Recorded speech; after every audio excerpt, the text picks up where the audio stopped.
Upang maging walang hanggan bata at hindi tumanda, araw-araw naliligo ng gatas ang pagkatapos ay ibigay mo ang gatas na iyong pinaliguan at ipainom sa mga mahihirap.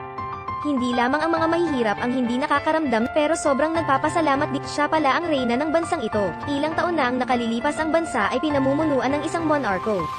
Nakita ng reyna ang isang rosas na namumukadkad sa nyebe. Pagkatapos ay nanganak siya ng isang anak at pinangalanan itong Snook. Gusto niyang maging kasing ganda ng bulaklak na iyon ang kanyang anak sa bawat sitwasyon. Pagkalipas ng ilang taon, nagkaroon ng napakahusay na hitsura si Princess Snow White. Ang balat ay kasing puti ng nyebe at kayumanggi ang buhok. Ngunit ang kaligayahan ay namatay ang reyna dahil sa malubhang karamdaman. Ang hari ay nagdusa sa kawalan. Itong si Luke na isang hukbo ay sumalakay. Ang hari mismo ay pumunta sa digma, hindi mabilang na tao ang kanyang para kang nagpapakawala. Ngunit hindi ko alam kung ano ang hukbong ito. Nabasag sila na parang sa tuwing hawakan mo ito, kaya natalo niya ang kalaban. Pagkatapos ay natuklasan ng hari ang isang babae sa mga tropa. Nabighani siya sa